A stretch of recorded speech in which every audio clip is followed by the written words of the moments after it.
Hi there.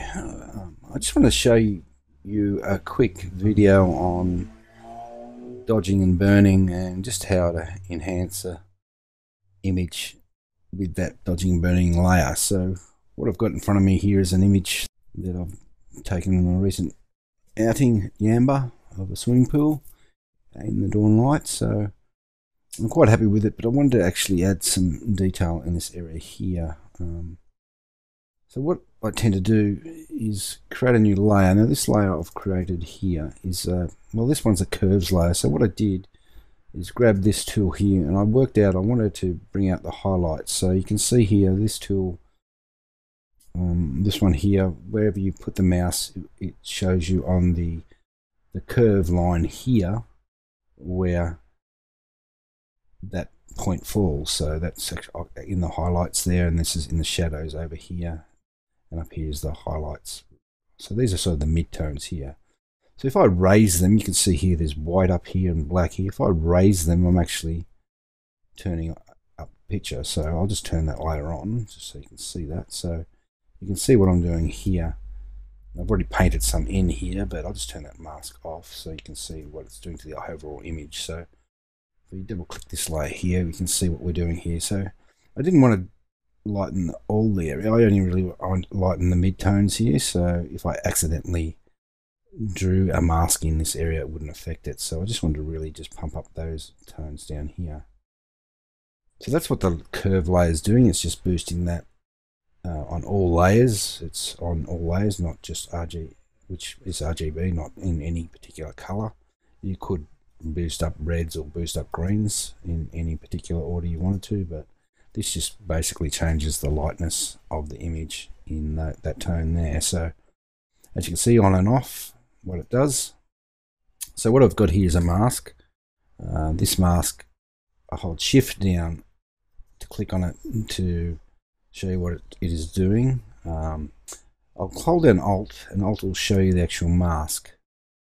So what we've got here is wherever it's black, as you can see here, it's not letting that lightness come through.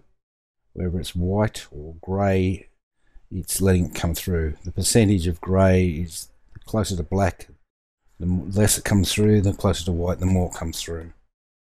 So what this, I'm using a graphics tablet here, and I don't work in this mode. I have the layer on here, and you can see what I'm doing is, if I zoom in here, I'm just painting on here with a brush. So I'll go, here it is here. I right click and just make sure it's, sometimes I'd use it a bit harder, and the size, for this size, you know, it's something around here, because I just want to paint on some highlights. The color I'm using, I'm not actually using quite white, I'm using a bit off white. I always, when using colors for masks, I always stay along this edge here. It's just so that you always stay in the realm of black and white. It's no big deal, but it just makes it easier. So I've got a lighter color there, and what I do is just pick out highlights here. With the mouse, I'm just clicking on there. So I use the space bar to scroll through. Some of these are quite, I just wanted to bring out some edges here. There we go. Now they're quite strong here, they're quite harsh, and that's because of this hardness factor. If I go here, it's a bit lighter on the edge. If I change it to here, it's going to be harder. So you can see the difference of the edge there. But just Command Z and Command Z don't do those two. So I just fiddle around, just make sure that's on there.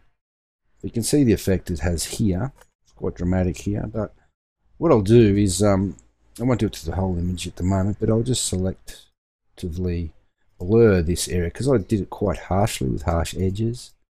So I'll select that area, and I'm on that layer there. I can go into here to probably make it illustrate it better.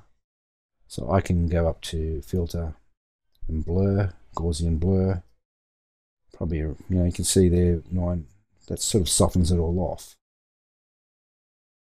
So if I just deselect that mask, you can see what it's done. So it's made it not as sharp as it was. So can we go back? I'll just turn that on and off. So, and there it was there. So quite dramatic change. If then it's too strong, you can also go back and drop the opacity. So that's just what I do sometimes to kick in a bit of highlight individually into the foreground, mostly just to add a bit of interest, especially with the light hitting this image in that way, just to give a bit of detail in the corner here and take you into the image. So just sort of show you a bit of that, and I hope that helps. Cheers.